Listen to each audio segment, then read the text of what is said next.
Hello, everybody. Welcome to Friday. I hope you've all had an amazing week and preparing for a fabulous weekend. Um, hmm. And today we will put our tin foil hats on. I had a great idea. I thought that some of you guys should, and that this happened last night, well, in the early hours of the morning. I see some things on my couch, so I'm just going to move. Oh dear. Now I've screwed up my camera. Give me a minute already, will you? But what I was actually saying was I think it's an amazing idea that I invite, or it's not even about inviting, it's you guys actually, some of you joining me on the show, and then we put our tinfoil hats on because this is really Tinfoil Friday. Because I love it. I love it. I love it. I love receiving these things during the course of the week.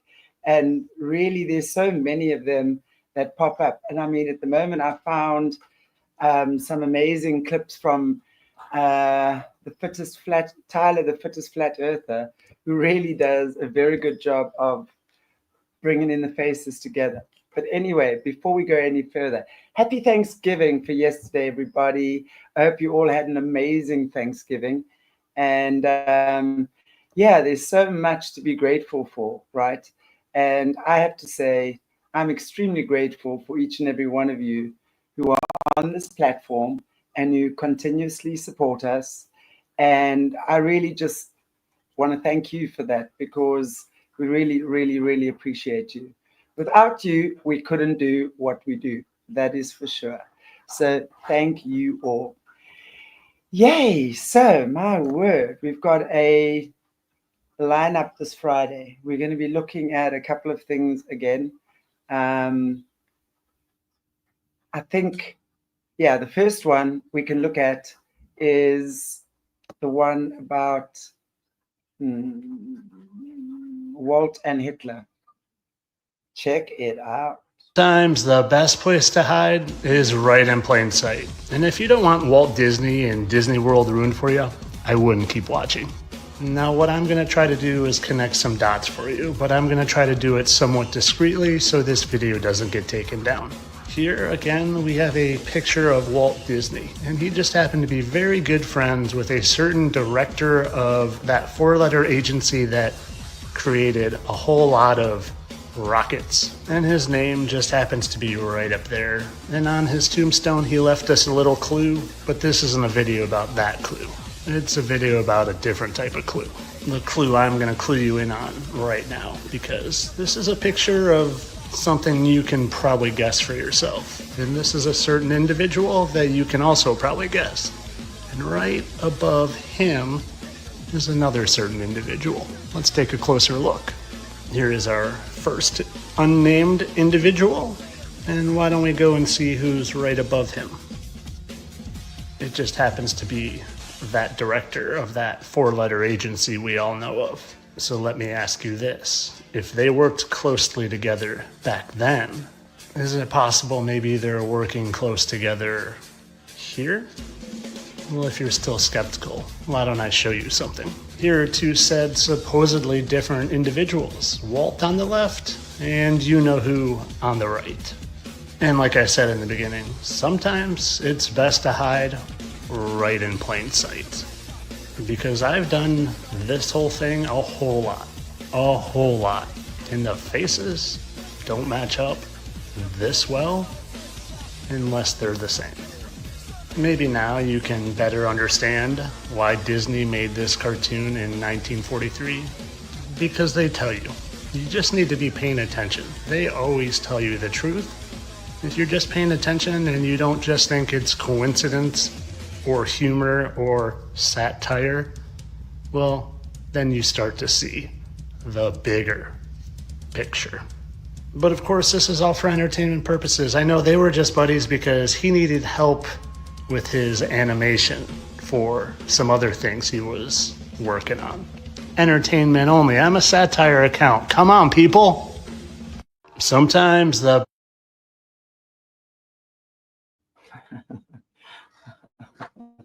Right. How bizarre is that?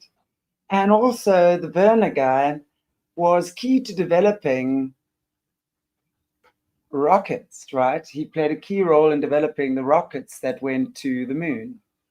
So there's another little connection.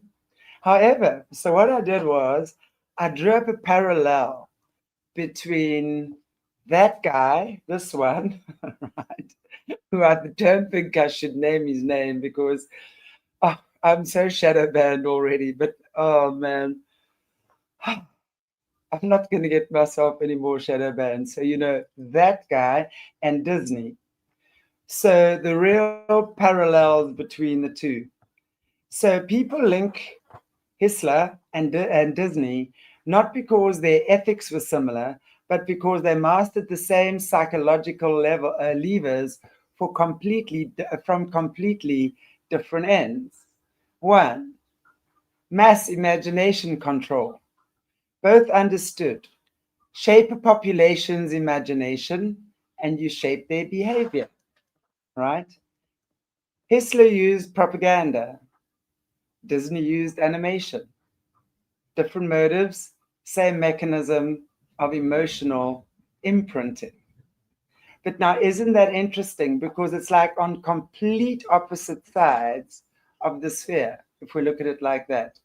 When Hitler was all about war, right? And control and isolation and cold and metal and noise, everything. And then you look at the opposite, Disney, who was all about art, creation, fairy tales, etc. And if you guys watched the show that Joanne Breeze and I did on the Rumble channel, on the history one, we spoke about that because it was clear in the beginning he wanted to be an artist. He was very creative and he wanted to be an artist. So I just find that very, very interesting. Number two, simplified archetypes. Both worked with pure heroes, right? Pure villains, innocent children, perfect kingdoms. Again, the opposite, right, of the sphere. They bypass logic and go straight to the subconscious. So if we think about that imprinting, it's the complete extreme opposite of each other. But yet it's on the same coin. It's two sides of the same coin. Number three, aesthetics of order and cleanliness. Hitler's propaganda and early Disney worlds share visual grammar, symmetry, purity, perfection, and no mess. It creates safety and obedience. Every fairy tale you read, there's, no mess really, is there? And if there is, it always gets magically wished away. Number four, technology and social engineering. Both were early adopters of new media to sway hearts and minds. Film, sound, spectacle, and psychology. Absolutely. What better way to gain the masses' attention than through film, right? Sound, right? We created from sound, spectacle, and psychology, understanding how the human mind works. And of course, these guys are masters, they're pros. Okay, number five, Hitler built a mythic Germany. Disney built a mythic America. Myths become identity, and identity becomes behavior. Very, very, very interesting. So it's not necessarily a moral link, but more like a structural link. They both understood that stories move people more than facts. So there we go. We're seeing two sides of the same coin. And when we're looking at that visual as well, I mean, You're not going to get two faces, the symmetry of two faces, two different faces, fitting so perfectly. I don't know. We got to just be discerning, yeah. Hello, everybody. Hello, Lisa D. Hello, Be Kind. Hello, Pocket Watch. Hello, Mommy. Bye, Mateo. Hello, Fiona. Mama Leona. Awesome to see everybody here. So, yeah, let's put on our tinfoil hat, shall we? And let's have a think about what else that could be. Cool. So I'd love to hear your comments as well, what you guys think about that. But I think there's a lot to be said about that, because if we're just looking again at the parallel, it's super interesting. The mind shaping, the mind control. We know that long before Hitler was around, the Germans, or the Nazis rather, let me not say the Germans, the Nazis. Okay, that's propaganda, that pretty much German people are Nazis. We know Nazis are not German people. Hitler was the front guy for that. So the Nazis were working with the occult long before MK Ultra even began. So yeah, super interesting. Okie dokes. Well, while you all are pondering that one, let's bring on the next one. Yeah, I agree. Too many coincidences for it not to be considered fact. I fully agree. You know, we've had the wool pulled over our eyes for so long, Lisa D. And it's so true, because if we just look back at some of the ex-American presidents' wives, now when we have the eyes to see, it's so obvious that some of them, at least some of them, were definitely not women, right? And especially with the whole thing with France and Macron, with Candace Owens blowing that wide open.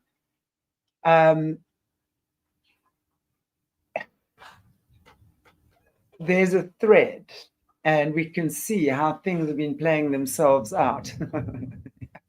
Yeah, and I agree. Definitely fallen angels. We look at this, and I'm seeing it more and more. And this is why when we see what we're seeing here, how people recycle themselves, pretty much, that's what the fallen ones are doing. And I think that's kind of like, we know that, but now we're able to see it. Yeah, exactly. If you see things, once you see things, you definitely can't unsee them, right? So we just got to look. We got to keep our eyes open. Now that we're seeing stuff like that, I'm not saying we've got to take each and everything as gospel. We have to use discernment. Absolutely, discernment has to be the order of the day. Not everything that everyone is saying is real, but it's opening up a door for us to see what's been going on. And it's up to us to discern what is true and what is not true, because there is a lot of nonsense coming from either end. But there are certain facts, in my opinion, that are irrefutable. And when I look at faces being put together like that, and when we see that not even your own face has like the same symmetry on the right and the left, right? So things like that to me are, and facial markings, like there'll be still facial markings on the same places, stuff like that. We've been ignoring what's been in front of us for the longest time. So this is really just an invitation to get you guys to look deeper. And again, not just take everything that people say is gospel truth. There's a lot of fear porn out there as well. I always say, don't engage in the fear porn. See it for what it is, observe it, but always use your own core God-given guidance. And when you're in alignment with God and Christ, you can't go wrong when it comes to stuff like that. Doesn't matter what people say. Cool. Let's look at the next one. Would you swear on the Bible that you walked on the moon? You bet your sweet ass. Okay. Put your left hand on the Bible. Put your left hand on the Bible. Raise your right hand and say, I, Edgar Mitchell, I, Edgar Mitchell, affirm, under penalty of eternal damnation, I don't believe in that, but penalty of eternal damnation, that I walked on the moon on Apollo 14. that I walked on the moon on Apollo 14. Well, you know, you're the first astronaut to do that. We asked 6 other astronauts to swear on the Bible, and they refused to do it. Well, I don't particularly like to take oaths like that either, because I don't accept the Bible as a gospel of anything except a historical record. But we did go to the moon. You bet your sweet ass we went to the moon. Okay, turn off the camera. Your interview is done. I've given you all the time I'm going to give you. Okie dokie. Good to meet you. I don't say it's a pleasure. Understand. Please get your ass out of my house. Okay. And you came here under false pretenses, and I think you're an asshole. Well, And if you continue this, and if you press this, I will personally take you to court. I hope that you do. I invite you to. I'm going to give you my card so you can arrange that. And I'm encouraging you to arrange. You're frankly not worth it. No, we have you on the record saying you'll take me to court. I hope you do. Because we have proof that would prove it in a court of law that Apollo 11 didn't go to the moon. And I think it's something that you should see. I don't say that lightly, believe me. I don't say it lightly. You have joking, sir. People can have fun, and maybe do that if they feel like they want to have a little fun on a trip to the moon. And as an independent producer, Okay, we're heading out. doing that is against moral ethics. Lying about going to the moon is a satanic lie of gigantic proportions. I don't hit people, but you're going to be on the deck unless you get... I'm heading out. I appreciate it. And get the hell out of my house. Don't get a gun and shoot them at them before they get out of the office? We have a video camera running if you want to do it. Right. That would be great footage for us.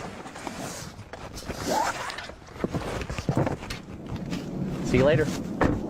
In court, I hope. Want to call the CIA? Have them whacked.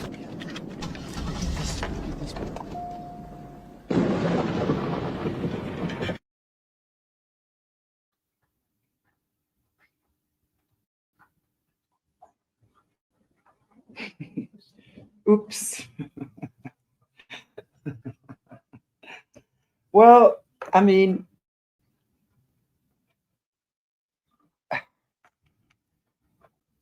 gauging from also what we saw last week about the Alcatraz on the moon, I think I know where I stand on that. And especially after, listening to the last comment by his son, obviously asking if the 3-letter agency should wax him. However, that does bring me, to the thought of the moral dilemma of actually making someone swear on the Bible. Because I'm of the opinion that you shouldn't be swearing on anything, right? Because I think, and I also, again, I brought up a couple of points to ponder, whether you agree with them or not. Hey, you know me, I'm always going to bring up points to ponder and always throw a little bit of a kitten amongst the pigeons. We just got to think, guys. Yeah. It weaponizes a sacred object. Now, for the Bible, it's a vessel of conscience for many, many people, right? So when you use it as a test, you shift it from being sacred to coercive. And the moment it becomes a performative thing, it's not spiritual anymore. How many people in courts of law have put their hands on the sacred Bible and sworn on the book, oaths and things. All we got to do is look at the upper echelon, right? You control the world, whether it's politicians, whether it's medical people, right? They all take that sacred oath on the sacred book. What are we seeing now? What are we seeing now? We're seeing the biggest lot of worms coming out of the woodwork after people have taken an oath on that sacred book. So, does that actually mean anything? To be perfectly honest, as I said, if somebody comes to me and says, put your hand on the Bible and swear, I'm like, screw you, Jack. I'm not doing that. Not because I'm lying, but firstly, you don't have the right to force your will upon me. If you don't have the discernment to know whether I'm being truthful or not, then that's your problem, not mine. So that's where I differ. And I also say that truth will always prevail. So you might not get the truth in that moment, but falsities are always going to break down and crumble. We know that. So is it our right to force that upon someone else because we believe they're lying, no matter how much we believe they are lying? Is it our right to force that upon someone? Because when you do, consent disappears. A sworn oath only has meaning if it's freely chosen. If I choose to marry someone tomorrow, and I say, I choose to be with you for the rest of my life, that's a choice I choose to make, but not something that someone forces upon me. If someone is backed into a corner, ambushed, filmed, or pressured, the oath becomes invalid by nature, ethically and spiritually. So we've got to question whether forcing someone to take an oath on the Bible is the right thing to do. You might feel very righteous in doing so, but mostly we can see it's not a righteous thing to do. So perhaps the one forcing the other to take the oath is the one that's actually in the wrong. Not because the other is lying, but because you don't really have a right to impose your will upon someone else's free will. They can choose to lie as long as they want. It's up to us to discern whether that's a lie or that's a truth. And we're only going to be able to discern that when you're in alignment with Christ. That's simple. Otherwise, we're always going to be playing the guessing game and always be trying to get information from those around us. It exploits social fear. Asking someone to swear on a Bible in public leverages fear of being judged, fear of being seen as immoral, right? Fear of being misinterpreted. Because that's what religion has done. You see, it's created such a guilt trip on humans that if you now refuse to swear on the Bible, you're automatically seen as being a liar. And a couple of 100 years ago, in the name of the Bible, they were burning women as witches for being in alignment with Christ and being able to help someone else spiritually. It's very interesting that, the whole spiritual topic, because it's an unseen thing. So yes, it's easily abused, but so is everything else. Any position of power is easily abused. Yet people working on the spiritual realm who've remembered how to work with God's energy without manipulation or control, and using plants and herbs and remedies and stuff like that because nature brings it to us, are seen as witches. Those were the people being burnt, mostly midwives, etc. In fact, Dennis and I did a show on that last night. Yet, no one sees the medical mafia as the biggest witchcraft out there. Everyone storms off to the doctors and the pharmacies and gets their scripts because that's going to help them, without realizing what is really true. What is it? Should we really go back to connecting with nature and using what God has given us freely to heal ourselves, to restore our bodies? Or do we continue to give our power away to the medical profession and say, fix me? Food for thought. Okay, it confuses truth with obedience. Truth is an internal act of conscience. Oath forcing is an external display. A person can tell the truth and still refuse the coercion. Exactly. And a liar can swear smoothly without blinking. Exactly. The ritual doesn't guarantee honesty, it only guarantees pressure. It violates spiritual autonomy. An oath, especially on scripture, is intimate. It touches conscience, identity, and relationship with the divine. To force that moment is a kind of spiritual trespass, turning someone's internal faith into someone else's evidence. Talk about manipulation and coercion. Now that, to me, right there, is manipulation and coercion. And lots of people, we hear about that as well. In the judicial system, often innocent people have been accused of the most heinous crimes, and eventually, because they just can't take the pressure anymore, they crack. And then they'll sign whatever just to get some sleep or some peace or whatever. Not cool. It degrades the sacred. Anytime a holy text is used as a trap, a test, a tool of ambush, a prop for an argument, it loses its sacredness and becomes a stage prop. The desecration isn't in refusing the oath, it's in demanding it. So when you force an oath, you create the very conditions under which an oath loses meaning. It's a ritual that only works in freedom and collapses the moment it's weaponized. So, that for me just opens up a whole new question on whether we should be taking oaths. We see how the Bible has been weaponized. We see how people have been manipulated with that. And it's not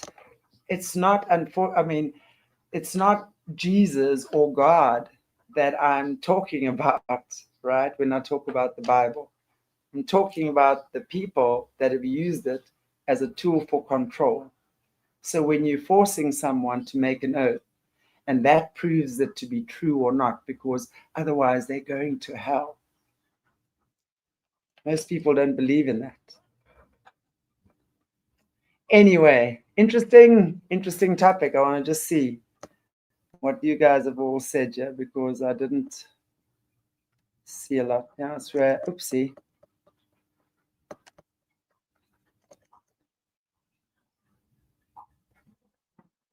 Yeah, Lorene Moles. No swearing on the Bible. It is a living and a life for each one of it. Exactly. The Bible, that's why I say a lot. The Bible, the text should become the living word in your heart. And you live the Bible now. You don't have to use it as something to bash someone over the head with. It's something that is within you. It's you, it's a living water. The living primary waters within you is when the Bible comes alive in your heart, in your spirit.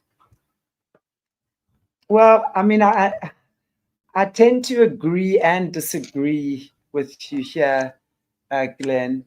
There's nothing holy about the Bible. I understand a lot of people have manipulated the Bible and used it in the worst kind of ways.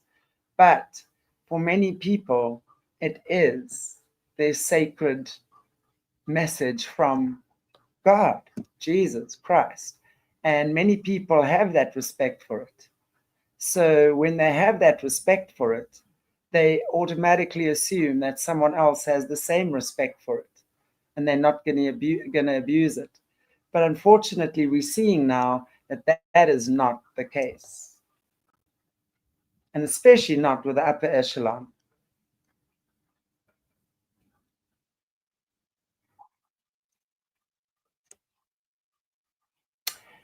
Matt, I think that's you. If it is, hello. I've never understood how asking people to swear in the Bible when they may not believe in God was proof of anything. I agree. I absolutely agree with that, because I think you follow your heart. You know, people have different ways of communicating with God, and the Bible is not their book. And it doesn't mean that they are not being truthful, but they just choose not to swear on the Bible. And we need to also realize that is the case for many people.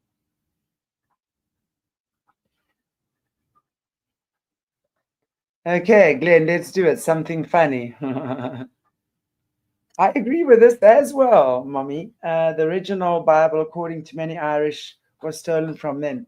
It would make a lot of sense to me, because the Irish, the Celts, were of the First Nation people. So it would make a lot of sense that it has been used and abused. I have no knowledge of that. I'm not saying yes or no, but it would make a lot of sense to me. Anyway, let us go to number next now. We have a three today. What if in 2014 at the Oscars, they did a live auction for young people right in front of our noses, and all we did was laugh? Listen to this, and if you know, you know. Hi, Jeffrey, how are you? How's everybody doing? Good? Is anybody hungry? I just feel like everybody's got to be hungry right now. I was hoping you'd say that, because I have this crazy idea that I will order pizza. And so if I do, I don't want it to go to waste. Who will eat pizza if I... Jennifer? Yes? Yes? All right. Too large? What do you think? I'm going to order some pizza. That's what I'll do. And then the Bunny in the Hut part was like mocking the church. And then the names like Kevin Spacey, Weinstein, like none of that aged well. So I borrowed Pharrell's head, and I thought I'd pass it around and get some money for the pizza, because nobody ever really, what do you have? 200? To start? Let's see, what do you have, John? Do you have 20? Thanks so much.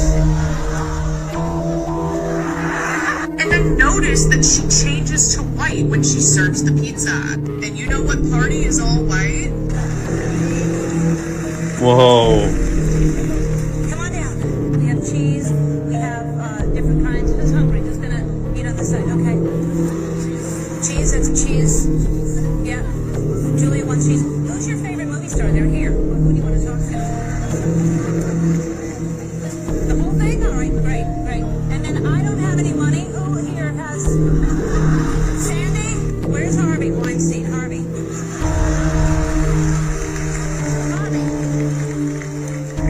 No pressure, only a billion people watching. Whatever you feel is right. It's like they had an inside joke that they thought would never get out. All right, I hope that all that is just one giant coincidence that's totally fake and has no bearing on anything in reference to something actually going on. But honestly, man, with all the stuff that's coming out of Hollywood, including whistleblowers, one of them rhymes with Schmeisik Schmappy. Only some of you will know who I'm referencing there. I don't even want to say his name, it's too heat, but that guy exposed a lot.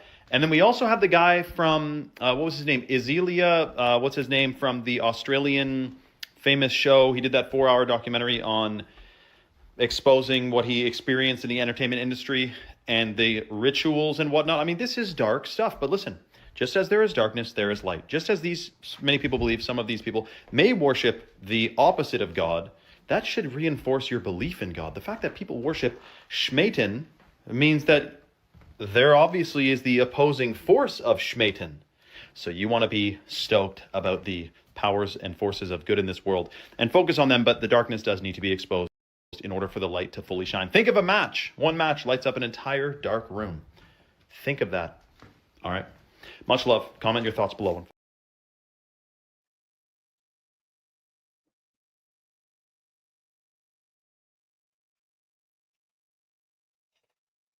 Gosh, to see that always makes me sick. Really, it does.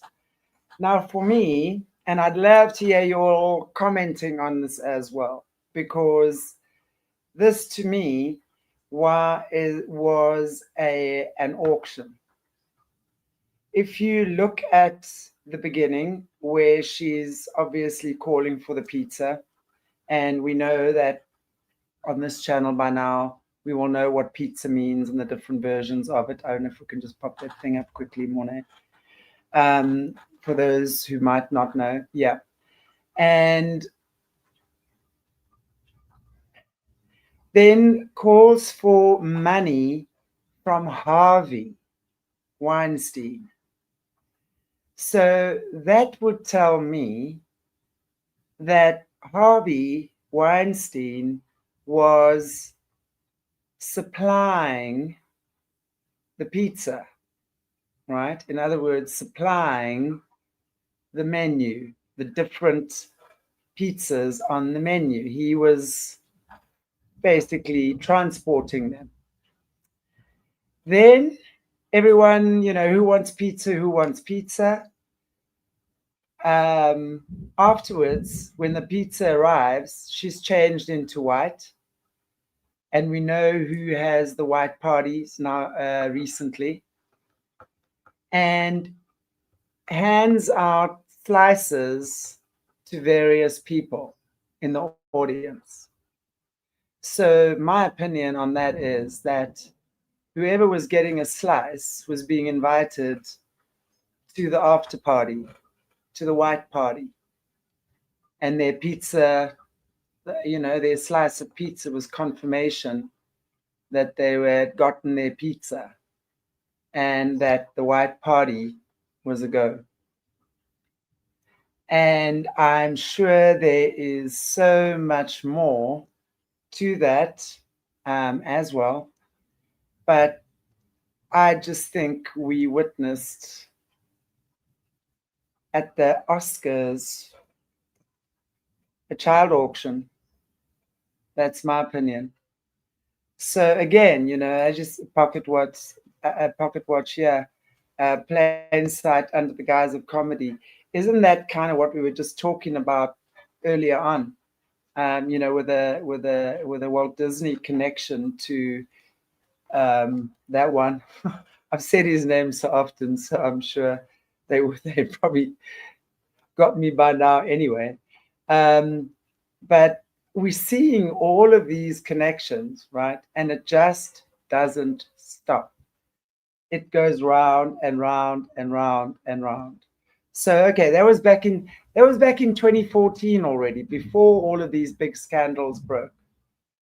But I think if we had to go back to more of those events, we'd probably see a lot more things than what we've been seeing now.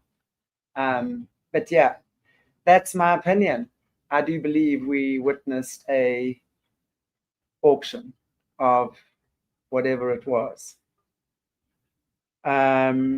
White parties, Matt, was if you followed Diddy, when he was recently arrested, they would go to the white parties at Diddy's place afterwards, where all the small humans were, basically, and to put it mildly, yeah. Anyway, that's my opinion on that. So again, more and more of what we're seeing and realizing what has been going on, and for us just to be a lot more alert, aware, keep our eyes open. Got to learn the hand signal, right? That one. If we see anyone doing that, they're in trouble, whether it's a kid, an adult. That is the hand signal.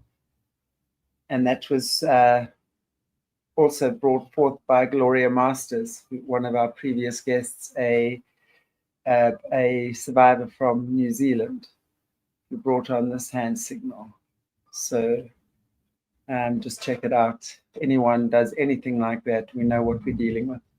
Take action. Take action. Anyway, so I thought we would just close on a very profound little note. So our final little roundup for today. Oh, dude, I forgot the key at your parents'. So we're locked out? Yeah. Hold on. Hey, you look really beautiful, and I know it's been a while since we talked, but it would mean a lot if you would unlock for me. Explain, please. Communication is key.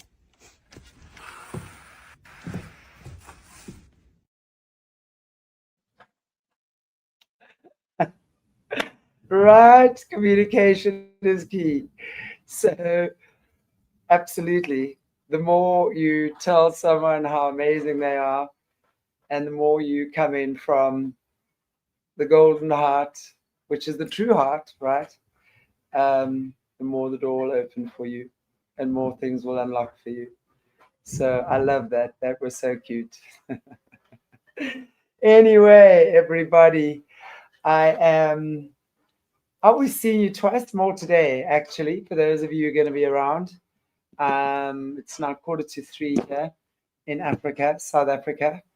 I will see you at an hour and a quarter with beautiful survivor Anna Bartkova, who's doing her second show with me today. She was the tennis player who was trafficked by her stepfather, handler / coach, abuser in a professional tennis arena. Very tragic. Oh, hate that. And then, of course, we've got Leo Zagami tonight. He's going to be talking about MAGA and what's happening with Trump after the Epstein scandal. And yes, I think we should tune into that and see what our favorite Italian, Leo Zagami, has to say. And then tomorrow, Penny Bradley, doing a recording with Penny Bradley. Well, I've already done the interview, but it's going to be premiering. Fantastic guest, guys. Penny Bradley is a hive of amazing information. She spent 25 years on Mars, secret space program, Montauk survivor, MK Ultra, obviously, all these things. And yeah, got amazing guests, and it would be great for us to support them by hearing their stories. Thank you so much, everybody. Take good care of your beautiful selves. Have a fantastic weekend. And if I don't see you later, I'll see you tomorrow or next week. Take good care.